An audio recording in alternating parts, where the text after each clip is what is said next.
Hello प्यारे बच्चों, जैसा कि कल की क्लास में आप लोगों ने देखा था पार्ट 2 देख लिया था आप सभी लोगों ने। पार्ट 2 मतलब सेट 1 2020 का पार्ट आप भी देखिए, ठीक है। आप भी देखिए, जैसा कि 5वां नंबर का पहला क्वेश्चन बताने जा रहे हैं। तो उसमें लिखा है कि द्विघात बहुपद, ये तो हट चुका है, मैं बता देता हूँ एक बार कि एग्जाम में आ जाए तो आप लोग करके ले जाए। द्विघात बहुपद लिखा गया, इसको बताया गया कि शून्य ज्ञात कीजिए तथा बहुपद के गुणांकों तथा शून्यों के बीच में संबंध की पुष्टि कीजिए। बड़े आसानी से निकालते हैं भाई। देखो इसको लिखते हैं 6x² - 7x - 3।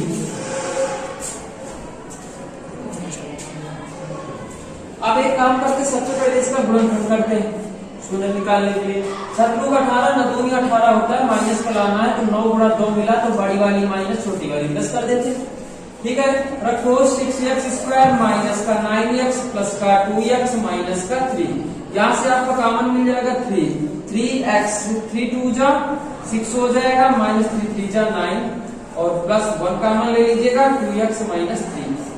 ये बराबर है तो 2x माइनस 3 हो जाएगा, उसके बाद 3x प्लस 1 हो जाएगा। अब एक काम करते हैं, ये वाला इसको 0 करते हैं तो 2x माइनस 3 बराबर 0 कर देते हैं तो 2x बराबर 3 माइनस का प्लस का चला जाएगा, ये गुणा में रखा भागी ले जाओ।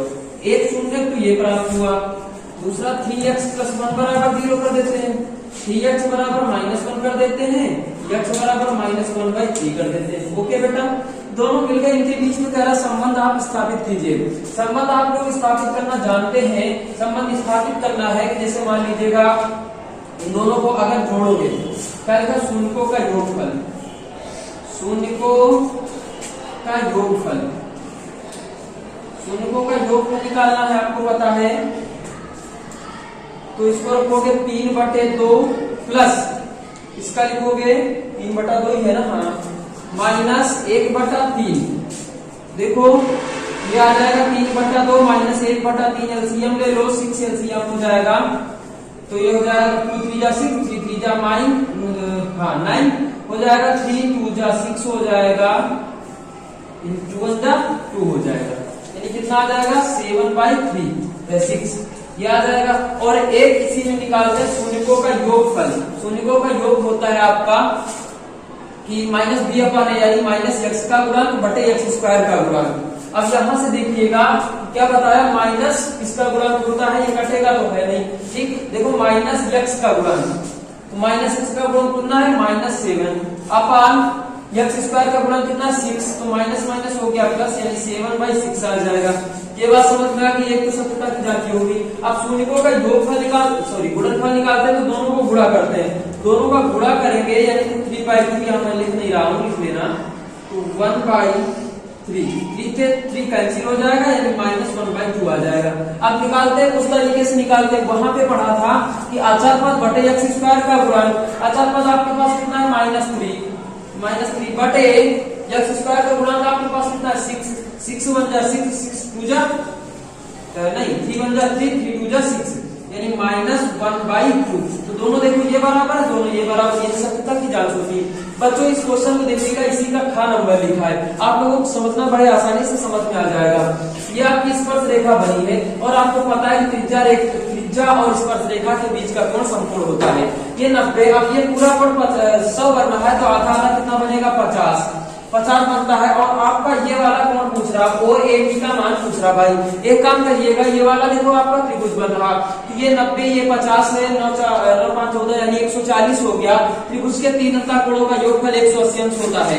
180 में आप 140 को हटा दोगे तो ये आपका उत्तर कितना आ जाएगा 40 आ जाएगा। कितना आ जाएगा 40 आपका उत्तर आता होगा। अब आइएगा इसके बाद आपका ग नंबर जो बताएंगे हम त्रिकोणमिति का, ठीक है। ग नंबर देखिएगा, 5 नंबर का ग नंबर देखो क्या लिखा है। ग नंबर में आपका ये लिखा है त्रिकोणमिति का सवाल है, cos A upon 1 - tan A minus बीच में लगा रखिएगा, sin² A upon cos A minus sin A बराबर क्या है आपका cos A plus sin A। ये आपको प्रूव करना है बच्चों। ये देखो आपका क्या लिखा है, ये आपका लेफ्ट हैंड साइड यानी LHS से हम लोग लगा रहे हैं, ठीक है। तो तो LHS से लगाएंगे। ये हो गया cos थीटा यानी cos A अपान 1 माइनस, इसको तोड़ दीजिएगा, अगर tan काट ये सब मिल जाता है तो इसको अपन तोड़ दीजिएगा sin अपान cos में या cos अपान sin में। ये हो जाएगा sin square A upon cos A minus sin A। अब एक काम कर लीजिएगा, आपको देखो मैं बता रहा हूं कि cos A से इसको गुणा करेंगे क्योंकि हर बराबर करेंगे, cos A ऊपर पहुंच जाएगा ऊपर। ये कितना हो जाएगा cos स्क्वायर A, समझ जाना बेटा। ये हो जाएगा cos A माइनस का sin A माइनस का sin square A upon cos A minus sin A। ठीक है, उसके बाद आप लोग देखिएगा कि दोनों का एलसीएम हमारे पास बराबर मिल रहा है। एलसीएम ले लीजिएगा cos A माइनस का sin A, ऊपर मिल जाएगा cos स्क्वायर A माइनस का sin स्क्वायर A। अब आप लोग अच्छी तरीके से जानते हैं कि ये फार्मूला लिखा A square minus B square का फार्मूला बनता है, यानी कितना हो जाएगा cos A plus B cos A minus B, सभी लोगों को पता है भाई। तो cos A माइनस B आ जाएगा अपान cos A minus sin A, ये आपका डिलीट हो जाएगा, आपका आ जाएगा cos A plus sin A बराबर आपका RHS आ जाएगा। तो आप लिखोगे LHS बराबर RHS। ओके, इसके बाद चलते हैं, देखो घ नंबर में आपका लिखा है, इसमें देखो माध्य ज्ञात करना है भाई। माध्य यानी माध्य समांतर माध्य ज्ञात करना है। समांतर माध्य का सूत्र होता है पदों का योग बटे पदों की संख्या। ये वाला मध्यमान से निकाल के लगेगा, ये वाला आप लोग लगाना, बहुत इजी क्वेश्चन है। ठीक है, बाकी 6 नंबर आपको बता रहे हैं।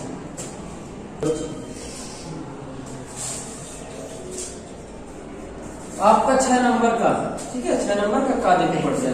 देखो लिखा है 2 अंकों की संख्या में दहाई का अंक, यहां मान लोगे आप, माना इकाई का अंक कितना बेटा मान लोगे, इकाई का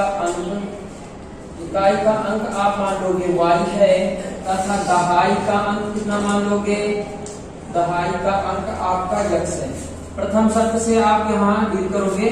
प्रथम शर्त आपकी क्या कह रही है, प्रथम शर्त आपकी कह रही है एक तरफ आप x लिखिए, एक तरफ y। देखो क्या कहता है कि दहाई का अंक इकाई के अंक का 3 गुना है। दहाई का अंक ये लिखा है इकाई के अंक का 3 गुना बराबर 3 से गुणा कर दो, एक समीकरण में लिया। ठीक, अब देखो क्या करें, संख्या यहाँ पे मानना पड़ता है, माना अभीष्ट संख्या। इस वाले सवाल में ऐसे ही लगाते हैं 10x प्लस y, संख्या मान लेते हैं 10x प्लस y।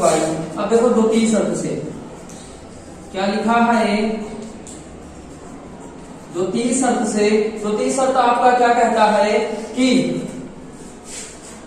संख्या में, यानी ये संख्या लिखी गई है, इसमें 54 घटा देता है तो जो संख्या है उसके अंक बदल जाते हैं केवल, यानी 10x प्लस y माना था, इसके अंक बदल जाएंगे। ठीक है, जब अंक बदल गए तो इसको पक्षांतर कर दो, तो 10x प्लस y माइनस का 10y ले आओ, माइनस का x बराबर 54। ठीक, ये बच जाएगा 9x माइनस 9y बराबर 54। बेटा 9 का कॉमन कर लो तो x माइनस y बराबर 54 हो जाएगा, न छाक 54, x माइनस y बराबर 6 आ गया। ठीक, अब देखो x का मान पता है, यहाँ से रखो, 3y माइनस y बराबर 6 आ गया, 2y बराबर 6 आ गया, 2 से काट दो, y बराबर कितना आ जाएगा, 3 आ गया। यहाँ रखो तो 3 गुणा 3 यानी कितना आ जाएगा, 9। बात संख्या की उठ रही, संख्या पूछ रहा है, तो यानी 10 गुणा x का मान कितना रखोगे, 9 प्लस y का मान 3, 10 9 90 प्लस 3 यानी कितना आ जाएगा, 93। आगे बात समझ में, चाहो तो गुना भी कर सकते हैं। ओके, आइएगा इसी के बाद अगला क्वेश्चन देखते हैं। खा नंबर देखो क्या कह रहा है कि एक वृत्ताकार कमरे के ऊपर अर्धगोलाकार गुंबद है। ये आप वृत्ताकार कमरा बना लीजिएगा, लेकिन कमरा बेलनाकार टाइप सही लगता है। ये गुंबद बन रहा है। अब देखिएगा यहाँ से समझने वाली बात यह है कि उसका कुल भीतरी आयतन, यानी इन दोनों का आयतन जो दिया है, यानी अर्धगोले का आयतन प्लस बेलन का आयतन बराबर आपको कितना दिया है, इतना दिया है। मीटर क्यूब दिया है। भीतरी व्यास क्या कह रहा है, भीतरी व्यास इसकी महत्तम ऊंचाई के बराबर है। जो आपका व्यास है वो ऊंचाई के बराबर, व्यास का होता है d, यानी आपका जो डी है वो एच के बराबर, डी बराबर का रखते हैं 2r एच। अब r बराबर क्या हो जाएगा h/2